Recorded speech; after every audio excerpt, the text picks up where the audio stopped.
Muy buenas tardes, queridos amigos. Siendo las 3:10 de la tarde del sábado 29 de noviembre, vamos a continuar con este simposio internacional por el centenario de la escena contemporánea.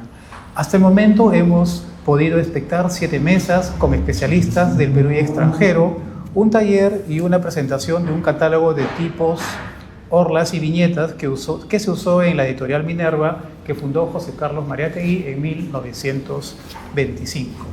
Para quienes nos han seguido, saben el despliegue del efectuado.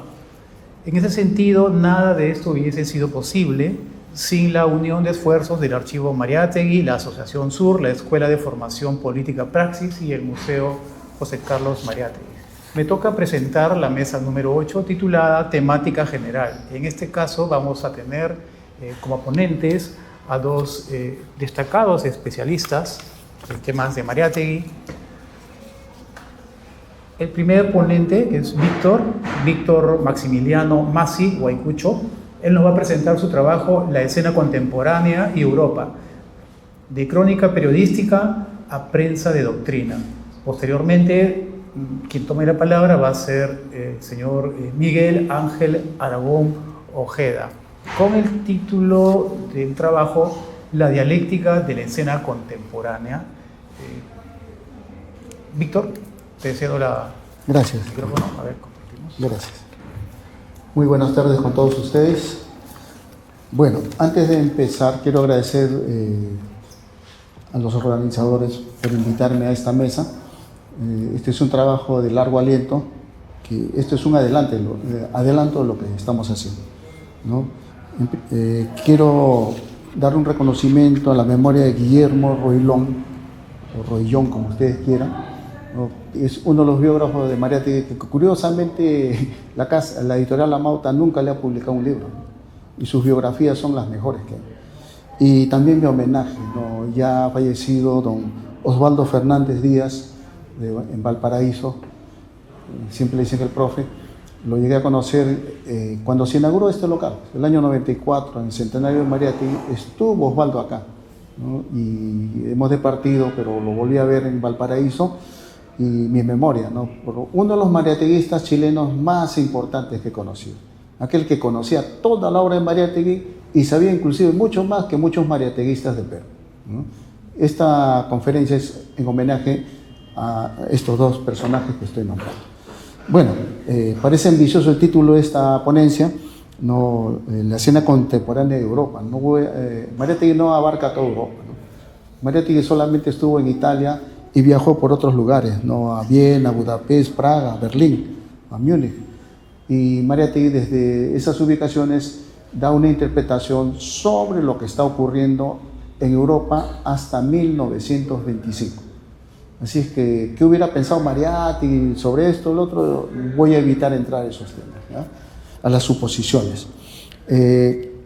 Lo que estamos viendo es que Mariátegui, en comparación con otro pensador italiano, Antonio Gramsci, ambos no surgen del periodismo. Pero Mariátegui, a diferencia de Gramsci estudió en una universidad, Mariátegui no. Mariátegui es un autodidacta. Y esa diferencia me va a permitir, por ejemplo, hablar del Mariátegui periodista. Ya hay trabajos, ¿no?, sobre Mariátegui y el periodismo, pero lo que yo quiero recalcar es su distinción sobre prensa de información y prensa de doctrina, ¿no? Y eso se ve en la escena contemporánea. Mariátegui desde su juventud empezó trabajando en un diario, ¿no?, La Prensa, pero después pasó justamente a un diario que él va a ser, ¿no?, uno de sus principales redactores, Al Tiempo, ¿no? Y muchos artículos sobre fascismo, cuando está Mariátegui en Italia, lo envía a este periódico. Esto ya no existe, pero los archivos que hay en la Biblioteca Nacional permiten ver todo el espacio informativo que abarcó Mariátegui, ¿no? Y justamente uno de los artículos es ¿qué es el fascismo? Y muy pocos lo conocen, ¿no? Está en Cartas de Italia. Y este trabajo se leía en Lima por un público abierto. Es decir, Mariátegui tenía que educar a su público sobre la situación que estaba ocurriendo en Italia. Aparentemente su trabajo periodístico es justamente una visión panorámica, informando, pero sobre todo educando al público que no conocía estos problemas, ¿no? En cierta medida, la llegada de Mariátegui a Italia es una coincidencia histórica, porque Mariátegui llega en los años rojos, ¿no? el bienio rojo, ¿no? El bienio rosso. Y Mariátegui es testigo, ¿no? del conflicto entre fascistas y comunistas. Es el primero en expectar la división del Partido Socialista Italiano y el surgimiento, el nacimiento del Partido Comunista de Italia. Y justamente esta división, esta fracción se da porque también el Partido Socialista Italiano adhería a la Tercera Internacional, pero la Tercera Internacional propuso 21 puntos para Qatar. Uno de ellos era convertirse de Partido Socialista a Partido Comunista, y el Partido Socialista no aceptó. De ahí vino la división. Lo mismo le va a pasar a Mariátegui el año 28. Le dijeron, no, debe ser un partido comunista. Y Mariátegui, cuando regresa de Italia, ya tenía la consigna de fundar un partido comunista. Y muchos creerán que Mariátegui, eso está en el anuario mariateguiano, los testimonios que hay, la carta, sobre todo César Falcón, que le dice que han tomado un acuerdo en Italia con Palmiro Maquiavelo, con César Falcón, de fundar un partido comunista, no fundar un partido socialista, ¿no? Eso lo pueden revisar en el anuario mariateguiano. Entonces, cuando llega a Italia, lo primero que él ve y que expecta y es protagonista son los personajes. Justo ayer escuché los personajes, son pocos personajes, pero Mariátegui guía la información en base a la propuesta y a pocos personajes. Entonces, es un periodismo de información, pero también es un periodismo que da un camino a las personas que todavía no entendían el problema. Y hacerlo en un periódico es difícil, ¿no? Los periódicos generalmente son informaciones ligeras. Entonces, desde ese año Mariátegui empieza a enviar artículos como cartas, y es lo que compone el libro Cartas de Italia. Pero lo que no se conoce y lo que apareció en el archivo de Clovis son las cartas que Mariátegui le envió a Clovis, a Luis Varela y Orbegoso.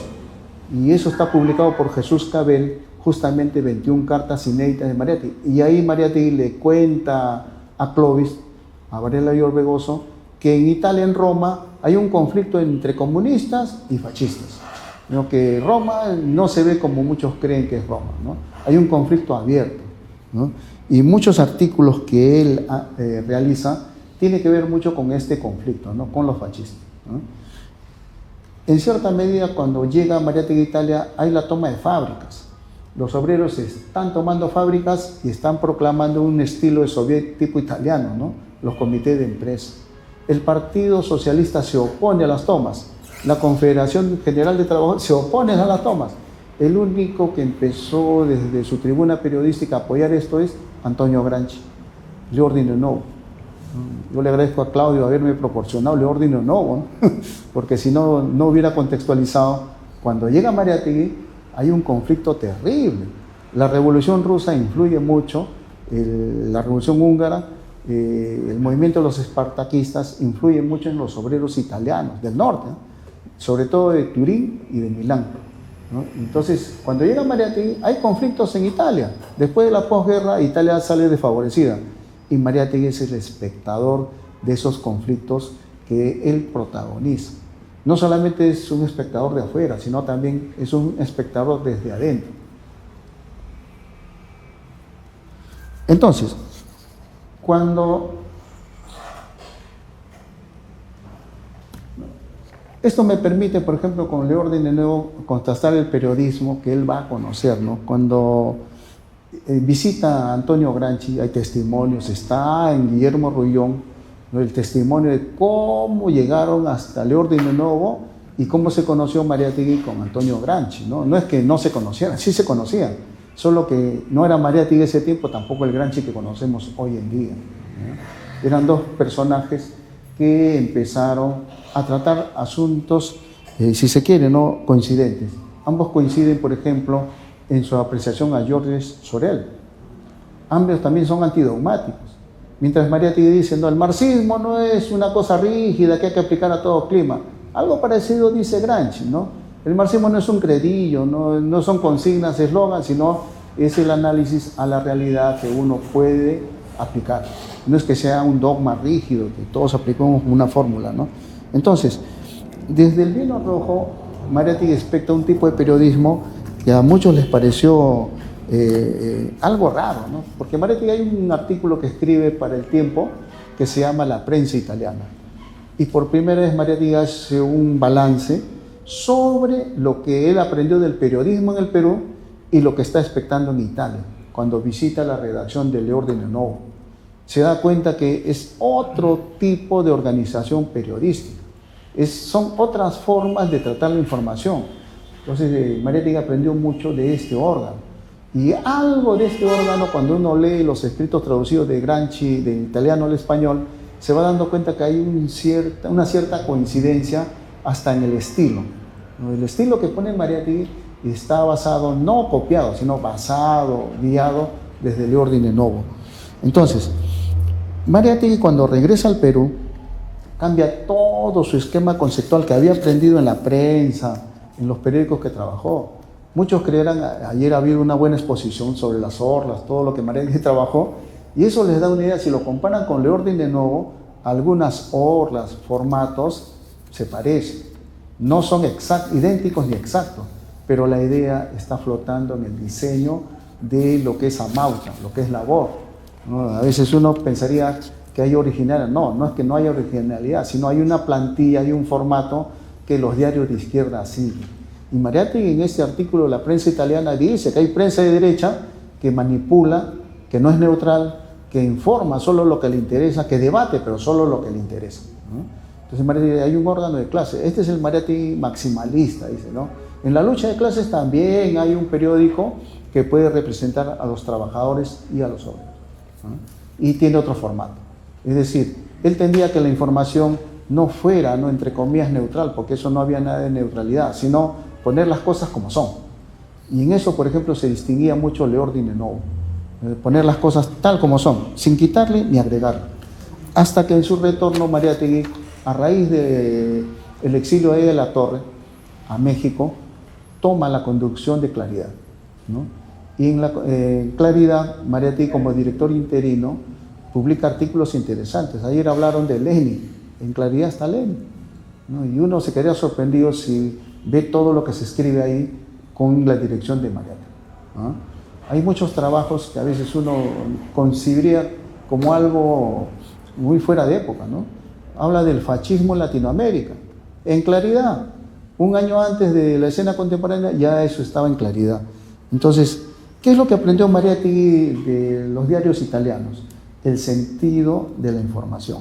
No es informar por informar, sino darle un sentido, una orientación a toda la información que se brinda. Y eso hacía L'Ordine Nuovo.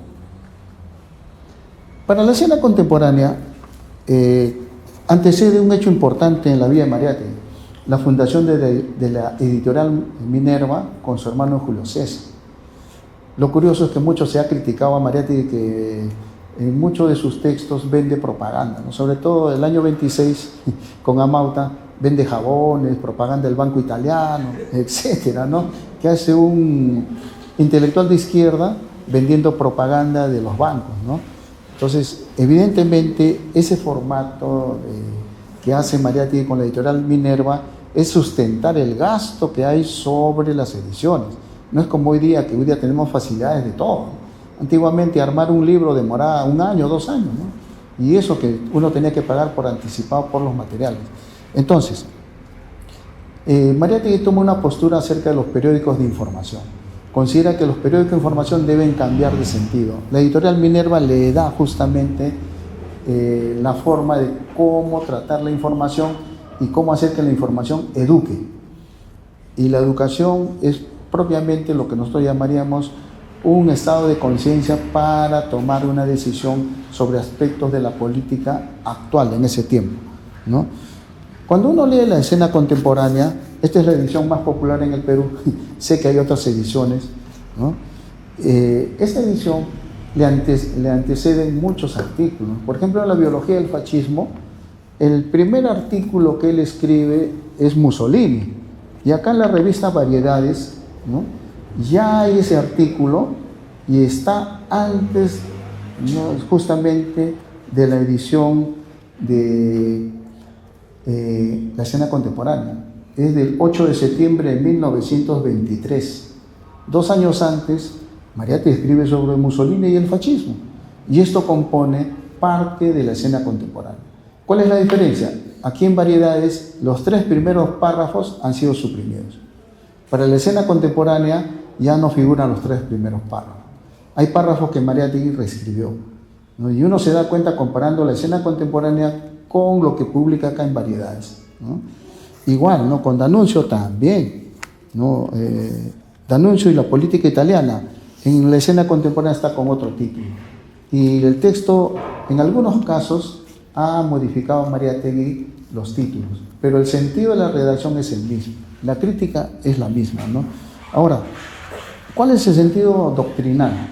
Una cosa es la información, el dato que yo te doy, pero otra cosa es el sentido de qué te estoy proponiendo y a dónde apunta mi artículo. Eso es lo más importante que hay en la escena contemporánea. El primer latinoamericano en escribir sobre el fascismo es Mariátegui, ¿no?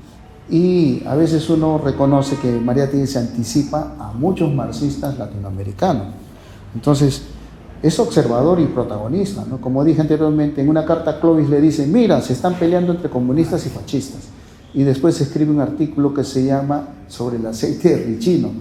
Lo que ve, ¿no? La cachiporra, el aceite de ricino, es el método habitual del fascista. El fascista no tiene ideología, lo que tiene es una emoción, un sentimiento, ¿no? Y lo que recalca Mariátegui es que no hay que darles emoción ni sentimientos, sino argumentos para que razonen por sí solos, ¿no? Entonces, esa es la meta de la escena contemporánea. Y es curioso que cuando habla sobre el fascismo, a Mariátegui no se le considera en Europa, ¿no? En Europa Mariátegui es un desconocido, ¿no? Y siempre he tomado en cuenta que entre Gramsci y Mariátegui hay mucha coincidencia, pero también hay desconocimiento. Se valora mucho a Antonio Gramsci pues, después de la Segunda Guerra Mundial. Desde la Segunda Guerra Mundial empieza a aparecer su obra escrita. Lo que está en l'Ordine Nuovo empieza, ¿no? a ser traducido, a ser, si se quiere, ¿no? compuesto de acuerdo a lo que Mariátegui propone como línea política. La escena contemporánea es en realidad un esquema de línea política, aunque muchos no lo ven así.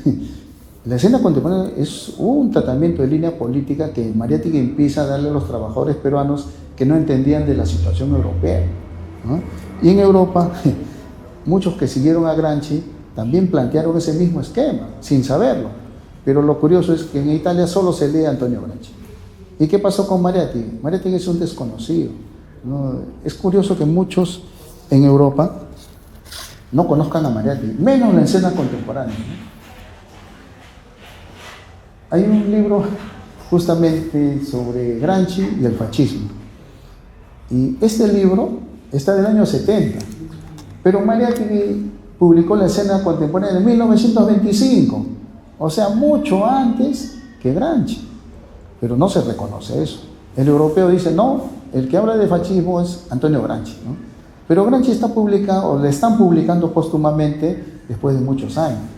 El primer marxista que habla, y no es europeo, que habla sobre fascismo, es Mariátegui. Y acá en el Perú, lo curioso es que muchos marxistas, muchos mariáteguistas no saben eso.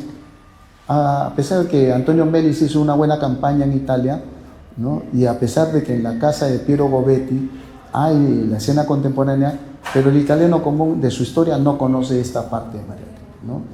Es lo curioso, ¿no? Y hay un filósofo muy importante, ¿no? Norberto Bobbio.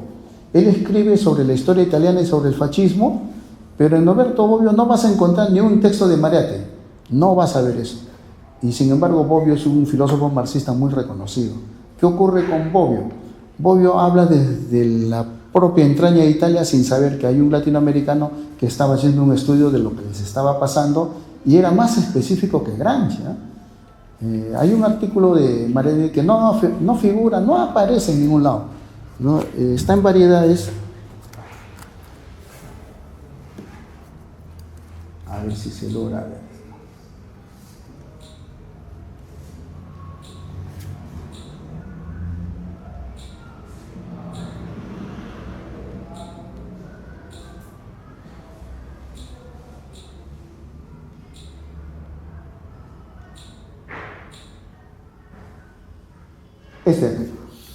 En Figuras y aspectos de la vida mundial hay un artículo que se titula El ultrafascismo, sus teóricos y sus condotieres. Lo usó como parte de la biología del fascismo cuando habla sobre la teoría fascista, pero el texto original está aquí, ¿no?, con detalles específicos actualizados de quienes dirigen el fascismo en Italia en 1925. Lo curioso que no está en la escena contemporánea, no está en Figuras y aspectos de la vida mundial, está en la revista Variedades, ¿no? Es lo más curioso, ¿no? Revisando los textos de Mariátegui total, esto no aparece. Y es curioso que Mariátegui a los mismos italianos les diga quiénes son los que conducen el fascismo allí en Italia, ¿no? Así de manera específica. Y esto nos lleva siempre a una reflexión. ¿Qué pasa con el europeo que no conoce a Mariátegui?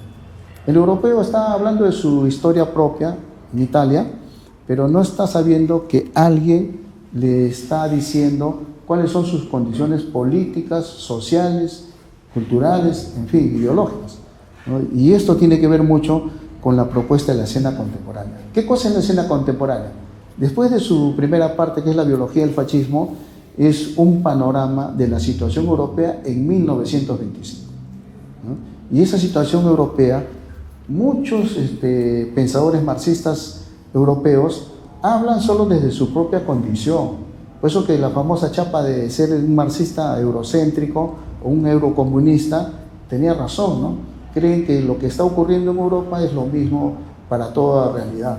Y hay un latinoamericano que le dice, no señores, yo estoy estudiando el proceso de ustedes con otra visión, ¿no? Se proclama marxista Mariátegui, pero no tiene la visión, si se quiere, dogmática, rígida, esquemática, que muchos presentan. Por eso que una de las tareas más importantes es que los italianos conozcan en su propio idioma a José Carlos Mariátegui, hablando de ellos mismos y de su propia historia.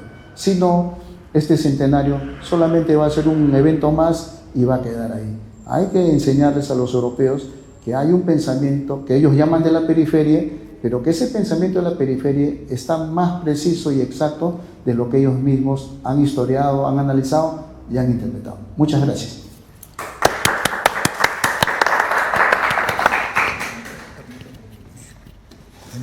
Ya, gracias. Miguel. Sí, no problema. ¿Cómo se pegó? ¿Nos puede saludar, Claudio? ¿Cómo se ve? Tenemos problemas con la tecnología. Ah, sí, pues. Gracias, Claudio. Ahí se lo dejo. Ahí tiene. Ya, ok. Adelante Miguel. 24. Buenas tardes. Al momento de inscribirme en este simposio, yo había preparado un documento de 10 páginas. Sería imposible leerlo hoy día. Así que hoy día estoy haciendo un resumen. Y como sé que me va a faltar tiempo, voy a comenzar al revés. O sea, voy a comenzar por las conclusiones. Quien quiera saber un poquito más, bueno, seguimos conversando, ¿no? Buscamos un café y seguimos conversando. Bueno, al grano. Y además voy a hacer ideas puntuales. La primera es la importancia del libro. Yo he llegado a la conclusión de que este libro es tan importante o más importante que los 7 ensayos, que es el libro más conocido de Mariátegui. Para demostrar esto tenemos 3 años, porque el 6 de noviembre del año 28 se va a conmemorar el centenario de los 7 ensayos. Entonces tenemos 3 años para este debate. ¿Cuál de los dos son importantes? O creemos que porque hasta ahora este no era importante, ¿no? Ahora ya creemos que es importante, ahora hay que ver cuál, o tal vez sea un empate, ¿no? Bueno, entonces esa es la primera cuestión que quiero quedar clara. Y ahí coincido con el título de la presentación que hizo Martín Vergel a la última edición de la escena contemporánea. Dice, en busca del libro olvidado de Mariátegui. Tiene toda la razón el título, aunque el contenido tengo ciertas discrepancias, pero vale el título. Segundo, lo que yo llamo el oportunismo en Mariátegui. No me vayan a palear acá por si acaso. Llego a la conclusión que si que si la revista Variedades no lo hubiera invitado a Mariatti para que escriba artículos semanales, Mariatti escribió el libro. Segunda conclusión, si Aya La Torre no lo hubiera invitado a Mariatti para participar en el Museo Popular, Mariatti desarrolla sus 11 temas, porque Mariatti hizo un programa de 11 temas. Tercero, si Leguía no lo reportaba Mariatti escribió el libro. ¿Por qué? Por eso yo lo llamo, ¿por qué lo llamo oportunista? Porque él ha aprovechado 3 oportunidades. Aprovechó la oportunidad que Leguía lo deportó, enhorabuena, hago mi maleta y me voy. Porque él desde joven quería ir a Europa.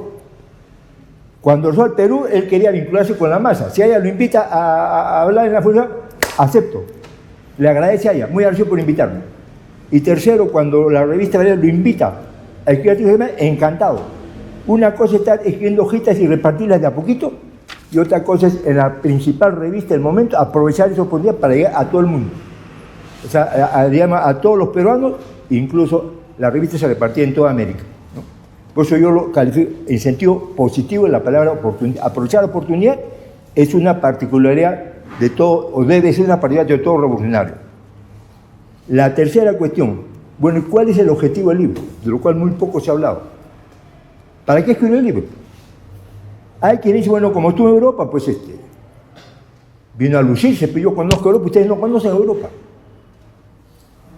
Es como aquí vulgarmente llamamos jamonearse, ¿no? Hay quienes piensan que es así, que Mariatti vino a contar lo que conoce, y los cholitos pero no conocíamos, ¿no? No es así. O la otra, pues, que Mariatti, como era periodista, tenía pues que trabajar para comer, ¿no? Entonces escribía artículos porque todas las semanas se ganaba su pequeña remuneración. En parte es cierto, pero ese no fue el objetivo. ¿Cuál fue el objetivo principal de Mariatti? Entonces, para eso hay que revisar figura y aspectos, antecedentes y desarrollo de la acción clasista. Una tesis que Mariatti escribió en mayo del año 29. Después de la reunión de octubre, la famosa reunión del 7 de octubre del 28, Mariatti iba a escribir antecedentes y desarrollo de la acción clasista, que no es otra cosa que es la primera historia del movimiento socialista peruano. Ahí están las raíces de nuestro movimiento.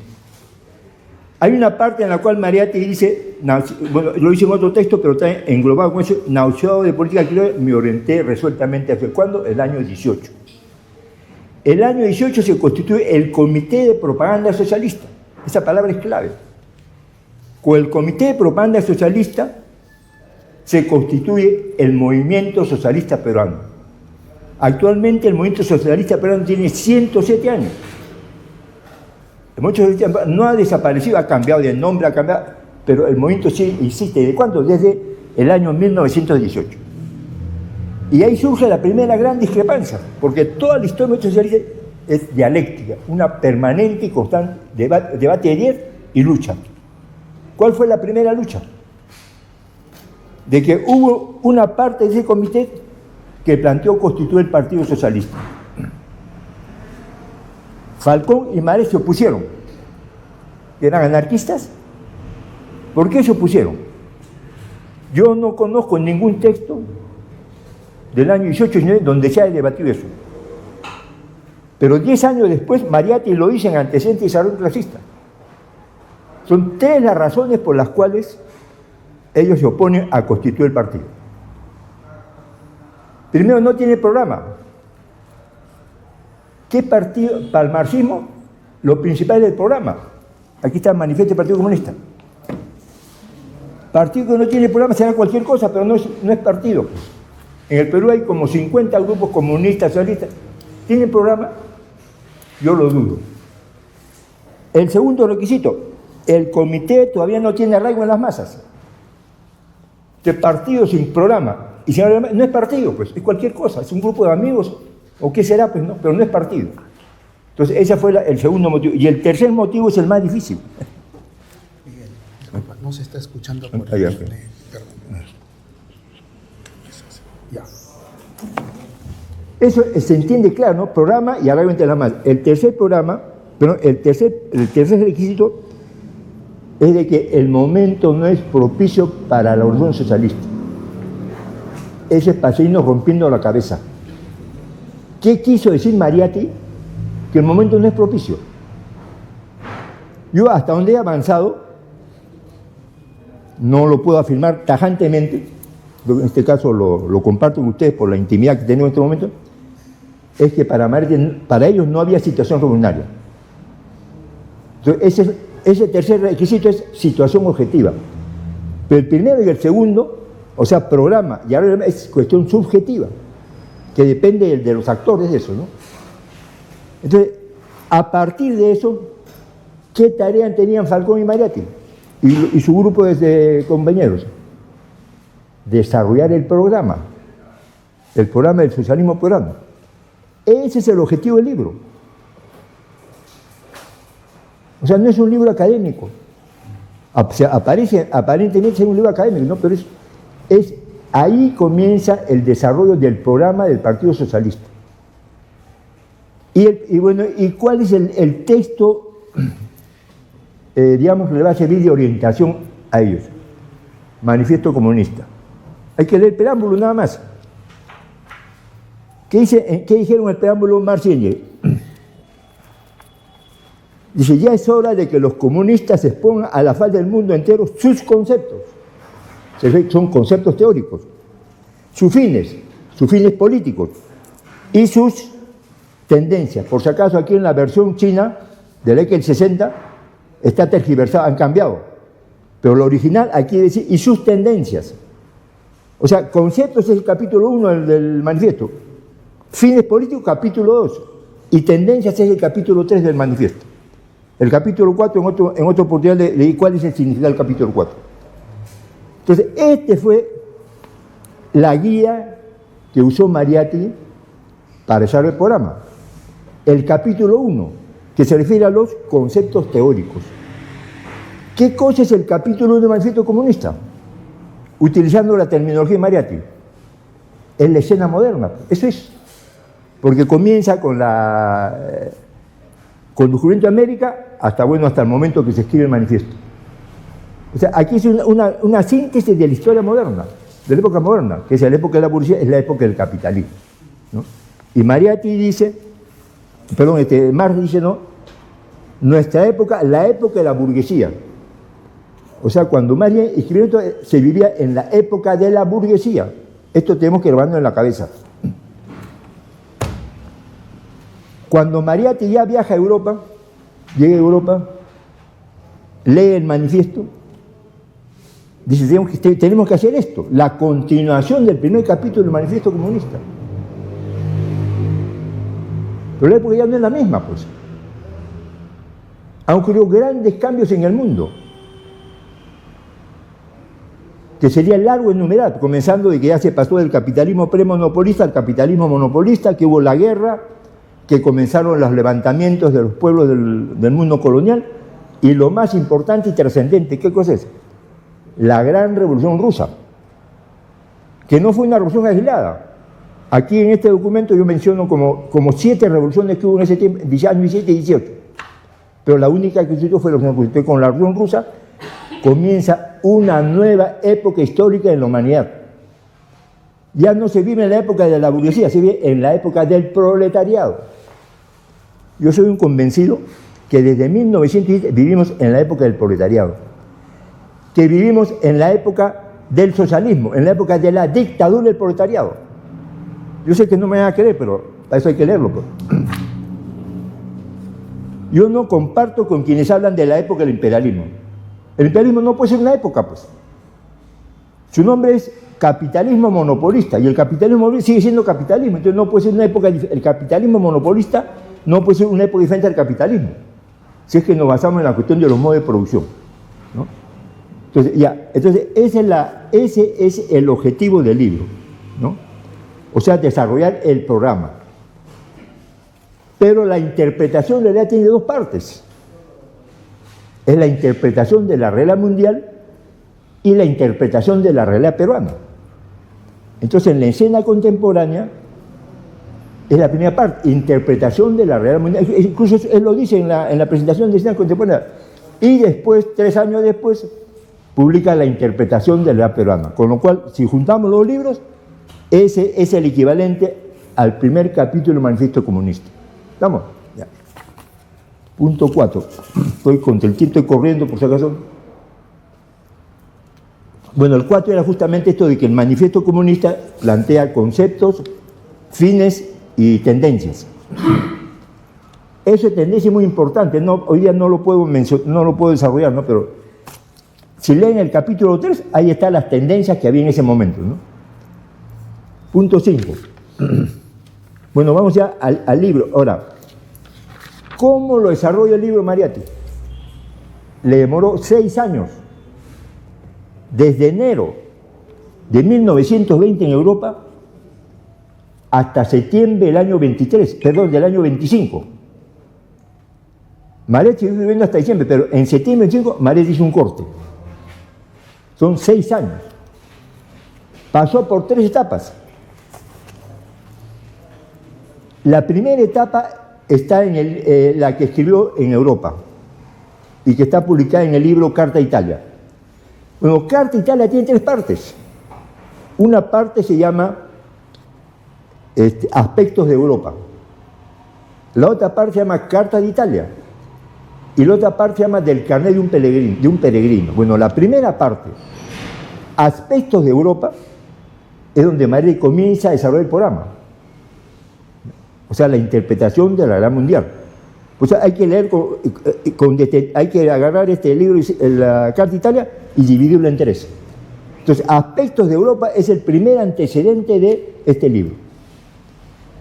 Al final, Mariátegui concluye con un artículo que es clave. El ocaso de una civilización, que no está en Carta de Italia. Lo han puesto en el libro Signos y Obras. Y encima le han cambiado de nombre. Porque si no sale, como dice, es el ocaso de la civilización. Mariátegui nunca habló de que la civilización tenga un ocaso, el ocaso de una civilización. ¿De cuál civilización? De la civilización europea. Entonces, en ese texto está la síntesis de 3 años de investigación. O sea, hasta ahí, cuando Mariátegui regresa al Perú, ya tenía una propuesta de programa. Llega Mariátegui al Perú y le hacen 2 entrevistas. Mariátegui en marzo, en abril, mayo, le hacen 2 entrevistas que está en esta edición del... Ahí están las 2 entrevistas. Y todo ese avance Mariátegui lo puede sintetizar en la siguiente frase. Que el capitalismo ya no da más. Y que el socialismo todavía no puede. Así de simple. Esa es la conclusión a la cual llegó Mariátegui. Entonces hay que leer El ocaso de una civilización. Con esas 2 entrevistas, más el primer artículo del libro La crisis mundial, ¿no? ¿Ya? Y esa es la conclusión con la cual Mariátegui comienza a hacer trabajo partidario en el Perú. O sea, pasa al segundo, ¿cómo se llama? Al segundo aspecto.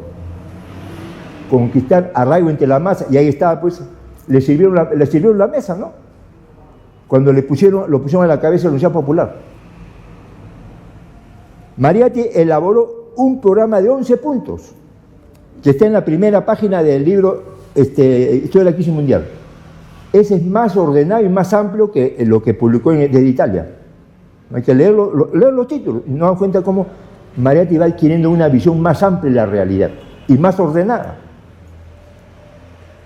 Ese programa Mariátegui lo planificó lo comenzó lo programó para mayo, lo pasaron a junio, y si se hubiera cumplido toda la semana, lo hubiera terminado en septiembre. O sea, Mariátegui planificaba todo, ¿no? Septiembre ya. Pero la Universidad Popular fue cerrada, lo metieron preso, bueno, duró 1 año, porque el ciclo se clausuró el 1 de mayo del año siguiente, el año 24, que se va a clausurar con el artículo de Mariátegui el 1 de mayo y el Frente Único, que es parte de su programa de la crisis mundial. Bueno, cuando está en eso, o sea, está desarrollando, está en una segunda etapa, Mariátegui es consciente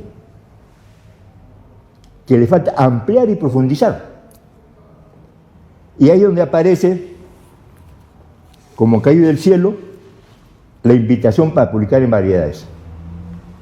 Y comienza la tercera etapa de esa parte del programa. que se va a llamar Figura y Aspectos de la Vida Mundial. ¿Qué diferencias notamos con los aspectos de Europa? Hay dos diferencias.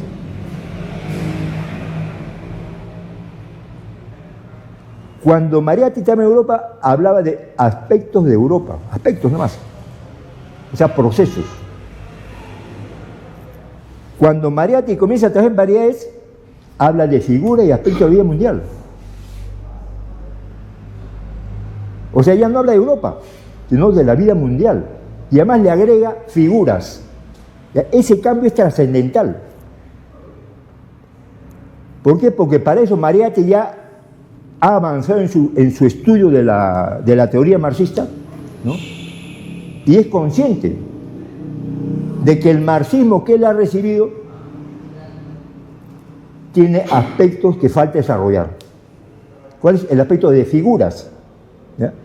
Una cosa es escribir sobre el fascismo, como lo hizo en lo que ha mencionado el compañero, y otra cosa es hablar de Mussolini y el fascismo. ¿Por qué? Porque también resalta al personaje, o sea, no solo el proceso, sino al personaje. Entonces, y si leemos todo el libro, constantemente se menciona a los personajes, ¿no? Entonces, ese es un salto dialéctico, diga Mariátegui. O sea, él no escribe sobre el capitalismo en Rusia, el capitalismo en Inglaterra, sobre el imperialismo, no escribe sobre el problema agrario, como eran los maestros del socialismo, no. Él le hace un agregado, que es el papel del individuo en la historia. ¿Ya? Ahora, entramos a la parte crucial. El primer artículo, como ha mencionado, es el artículo Mussolini y el fascismo. El segundo artículo es Lloyd George. El tercer artículo es Lenin. El segundo artículo comienza así. Lenin es el político de la revolución. Mussolini es el político de la reacción. Lloyd George es el político de la reforma. O sea, Marx y Engels, ¿cómo dividieron la época moderna? Burguesía y proletariado. Para Mariátegui la contradicción era revolución, reacción y reforma. Es un salto. Entonces yo he llegado a la conclusión de que Mariátegui pensó escribir un libro con 3 capítulos o 3 ensayos, uno revolución, otro reacción y otro reforma. Pero al final de 2 años, porque su mente estaba evolucionando, ¿no? Lo va a dividir en 7 capítulos. ¿Cómo se hizo ese cambio? Bueno, el tiempo no me da, ¿no? Pero vamos a resumirlo. ¿Cuáles son los 7 capítulos? Esta idea, por si acaso, se me vino cuando me invitaron, no me invitaron, sino participé en una reunión presencial, virtual, en una ciudad del norte chico. Yo escuchaba a todos los que opinaban, pues era justamente sobre escenas que yo notaba pues, que no tenía el mínimo conocimiento del libro.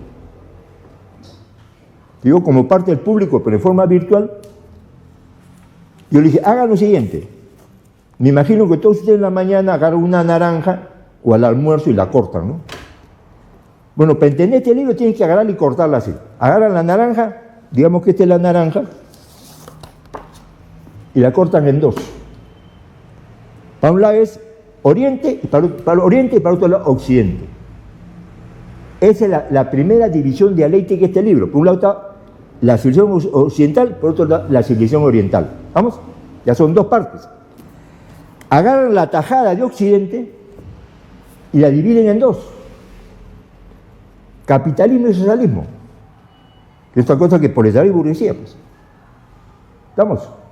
O sea, esta parte de acá la vuelven a partir en 2. Capitalismo y socialismo. Ahora, cada uno de esos cuartos de naranja lo vuelven a dividir.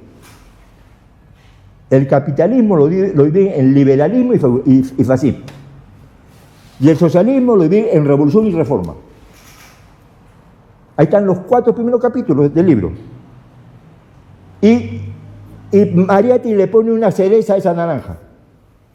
¿Cuál es? El desarrollo de la inteligencia en Europa. ¿Por qué? Porque todo eso, el cambio económico y político, se va a reflejar en el cerebro.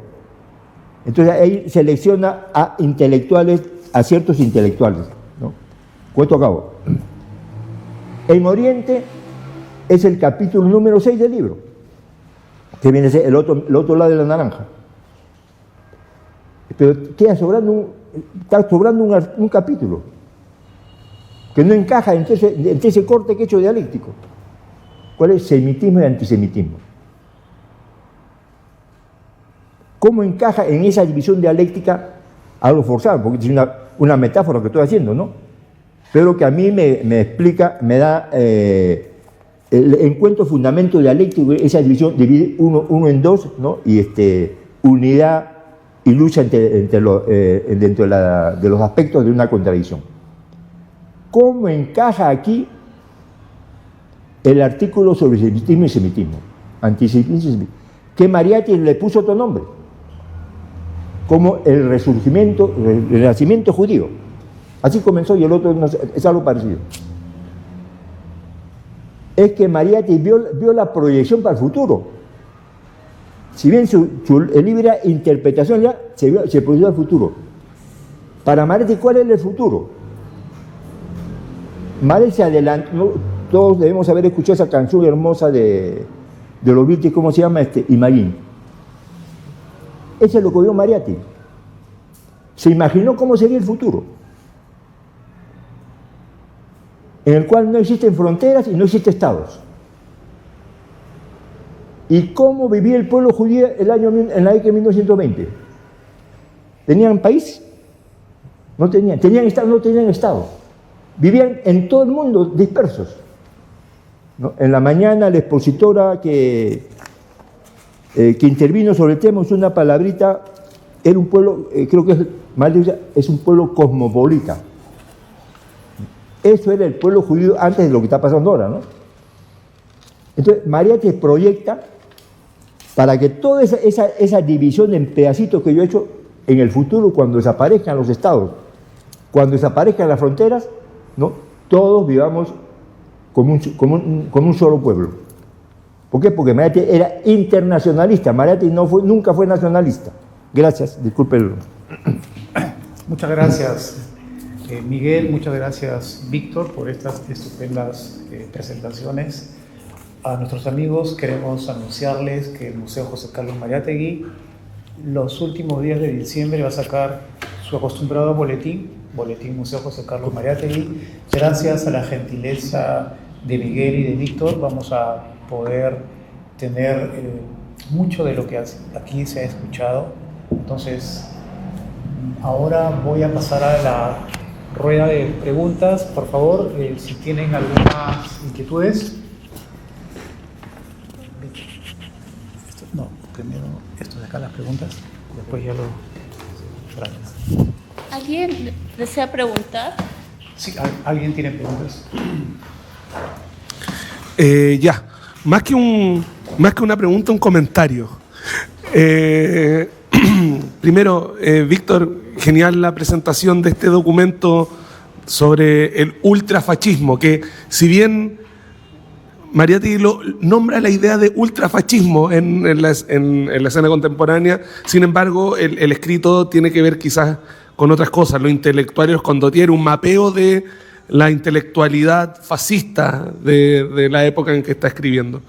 Y lo otro, me llamó mucho la atención lo que tú planteas sobre la idea de el trabajo periodístico, desde la crónica periodística a una especie de periodismo partidario, que me da la sensación de que, claro, ahí Mariátegui lo que intenta hacer en su rol de periodista no es solamente una función informativa, sino también formativa. Y creo que con la revista Mauta se agrega una tercera, performativa, con la estética. Miguel Ángel, me parece interesante lo que planteó como pregunta acerca de los puntos programáticos del Partido Socialista. Si mal no recuerdo, que usted hizo un recorrido sobre el programa que quería hacer Mariátegui en torno al partido. A mí también es una pregunta que me ha surgido hace mucho tiempo, la funcionalidad del partido. Porque, y aquí hay algo que quizás, no sé, que puede sonar polémico, yo creo que el instrumento político más importante que creó Mariátegui no fue el Partido Socialista, fue la revista Mauta. El Partido Socialista, como lo veo yo, esto es también una visión muy personal, veo el Partido Socialista como un instrumento en el cual Mariátegui, frente a lo que fue el contexto de 1928, la ruptura con Víctor Raúl Latorre, el peso de la Tercera Internacional, de la cual Mariátegui no es enemigo, sino que es un diálogo con ellos, posiciona al Partido Socialista como un instrumento para contener a lo que era esta llamada nueva generación, que no necesariamente eran comunistas o socialistas. Y la revista Mauta también sirve como plataforma para contener esta nueva...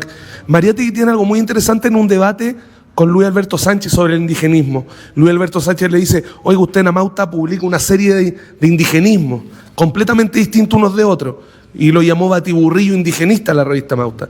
Y Mariátegui, dentro de las cosas que le dice, hay algo que me llama mucho la atención. Dice, la revista es una plataforma de polémica. Las ideas más buenas van a fortalecer un punto de hegemonía dentro de este nuevo grupo, y otras ideas las va a tapar el tiempo y van a ser ideas residuales. Y le dice Mariátegui, y ahí está el punto con respecto a lo que usted señala de partido, Mariátegui le dice, le debo recordar a Luis Alberto Sánchez que un programa político es posterior a un debate y no previo a este. Entonces, ahí me llama la atención para pensar un poco en lo programático de lo partidario en Mariátegui. Y muchas gracias por la presentación.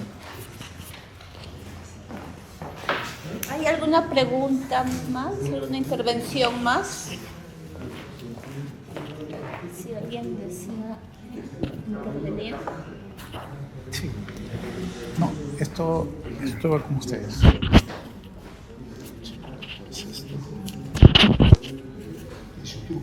Tienes un truco.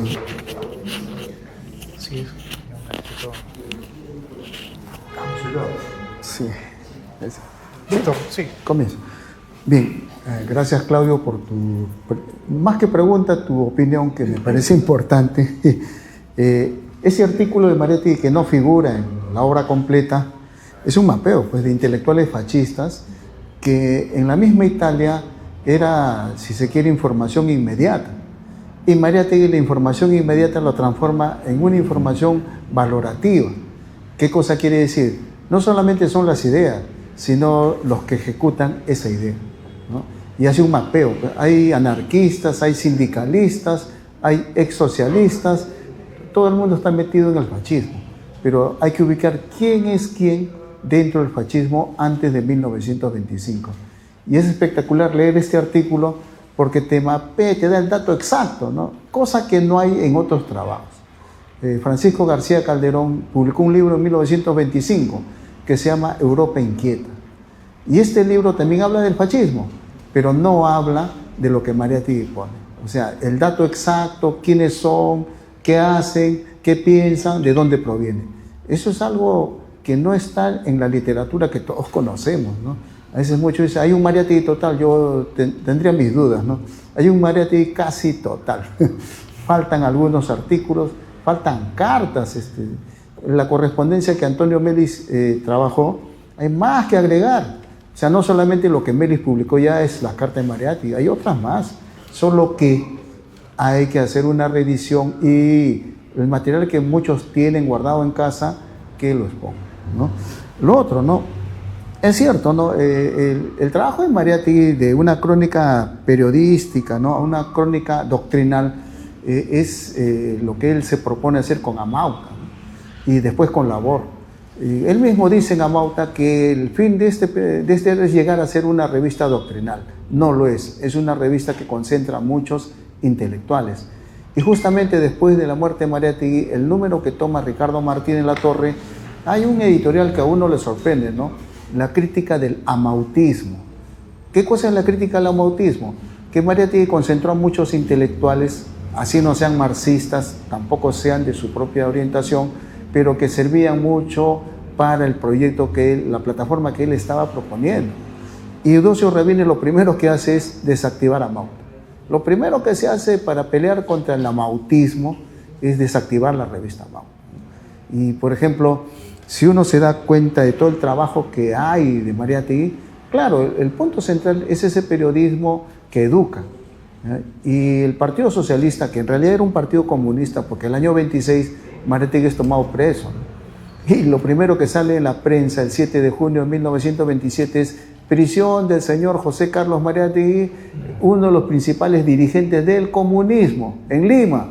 Eso está 2 años antes o 1 año antes de la fundación del Partido Socialista, que después se llamó comunista, el año 30. Entonces, muchos creerán que Mariátegui solo fundó un partido socialista, pero lo trágico de toda la labor periodística, de educación que hizo Mariátegui se derrumbó justamente por seguir las consignas de la Tercera Internacional de la línea de clase contra clase, ¿no? El que no es un reaccionario declarado es un enemigo potencial, ¿no? Entonces, ¿qué pasó?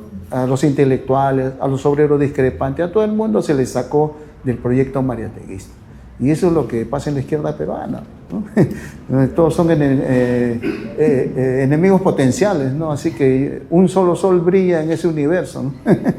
En fin, sobre todo lo que plantea Claudio es efectivamente proponer una reevaluación, una revalorización, no solo del trabajo periodístico, ¿no? El trabajo doctrinario que Mariátegui ha dejado, no solo sus escritos, sino en Labor, en Amauta, en los órganos que él colaboró, por ejemplo, de Pedro Zulem, en el boletín bibliográfico de la Biblioteca de San Marcos, ¿no? Ahí Mariátegui tiene artículos que uno creería que son desfasados, no lo son, ¿no? Hay mucha labor en el sentido de ver cuál es el trabajo doctrinal que ha hecho Mariátegui respecto a su obra periodística. Gracias.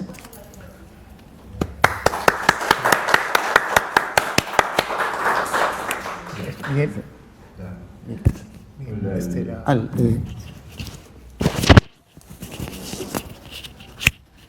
Yo te lo pongo. Especialista. Para contratarte. Ya. Está al revés. Ya. Ok. El desarrollo, yo he asistido a todas las reuniones, desde el día jueves, viernes, sábado, y espero venir mañana, ¿no? Haber salido algunos 2 horas, pero o sea, tengo una visión panorámica de todo el proceso, ¿no? Y por eso he insistido en puntos que me parece que no se han tratado, más que en repetir en lo que ya se ha tratado, ¿no? Bueno, ahora se ha traído a colación otros temas que escapan de ese espacio del 23 al 25, que yo le he ampliado del 20 al 25, ¿no? Porque para mí el libro demoró 6 años. Pero ahora se han tratado algunas ideas posteriores a ese periodo, ¿no? Entonces, algo voy a decir. Cuando yo hablo de que la escena contemporánea y 7 ensayos tienen como objetivo hacer la fundamentación teórica del programa, es eso, es la fundamentación, no es propiamente el programa. Es más, Mariátegui cuando muere no se aprobó el programa. Veamos qué dice el documento principio programático. Dice, el programa debe ser una declaración doctrinal que afirme. ¿Qué significa debe ser? Que no es, pues. Si ese fue el programa, el programa es, no, pero el programa debe ser. Y además se publica, quienes lo han reproducido, no tiene fecha. ¿Por qué no tiene fecha? Pues no había sido aprobado. O sea, esta era una propuesta de Mariátegui, que la pone en circulación en el Grupo de Lima, para debatirla, corregirla, aprobarla. Nunca se debatió, o tal vez se debatió, no sé. Pero el 7 de octubre del 28, esto no existía. Este texto es posiblemente de mayo del 29. Es completamente falso que el 7 de octubre se constituyó el partido. Yo no estoy de acuerdo. Y tengo no 10, tengo 20 páginas sobre eso. En la reunión del 7 de octubre del 28 lo que se aprobó fue el grupo organizador del Partido Socialista del Perú. Grupo organizador. Que no es lo mismo que el comité central o el comité permanente. Es grupo organizador. Entonces yo a la conclusión de que el trabajo de Mariátegui del 18 al 30 pasa por 2 etapas fundamentales. La primera etapa es el comité de propaganda, que comienza el año 18, ¿no? Que va a durar hasta el año 27 y 28. Y a partir del 28 comienza la etapa del comité organizador. Y ahí se muere Mariátegui. Aquí en principio programático, al final dice cómo va a ser la constitución del partido. Ahí está bien claro. No tengo nada que inventar. Ahora, principio programático, ¿cuántas partes tiene? Primero tenemos que dividirlo en dos. Disculpen que haga uso de figuras geométricas, pero yo soy ingeniero, ¿no? Todo lo veo cuadriculado, ¿no? Espero que les ayude, ¿no? Pues la primera parte tiene 9 puntos. La segunda parte, reivindicación y mete, tiene más de 25 puntos. ¿Cuál es la diferencia entre uno y otro? La primera parte es la propuesta estratégica de la revolución en el Perú. Y la segunda parte es la propuesta táctica, o sea, la lucha concreta del momento. La mayoría ha leído así superficialmente la primera parte y no les interesa la segunda parte.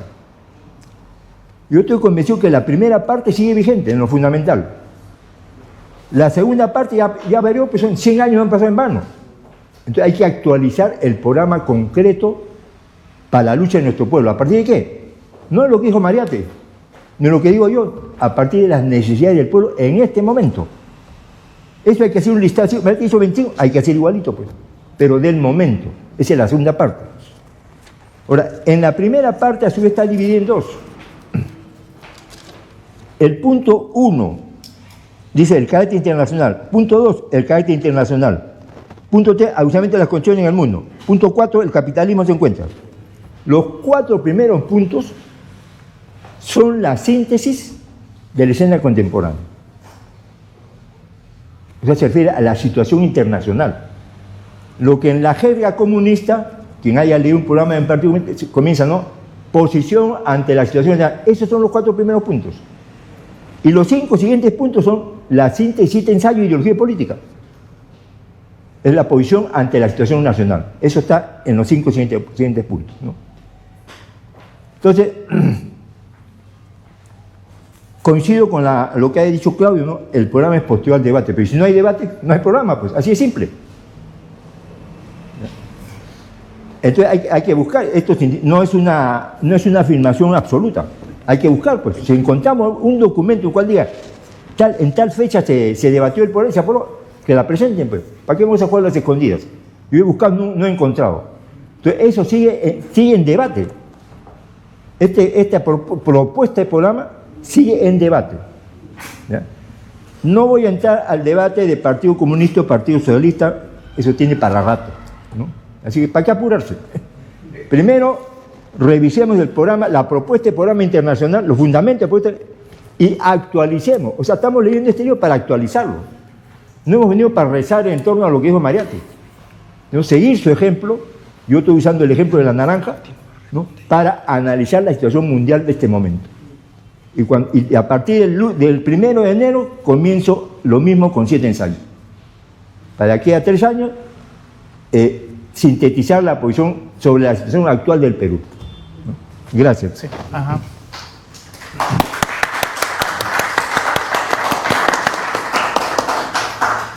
Han sido Víctor Mazzi y Miguel Aragón. Muchísimas gracias. Muchísimas gracias a cada uno de ustedes.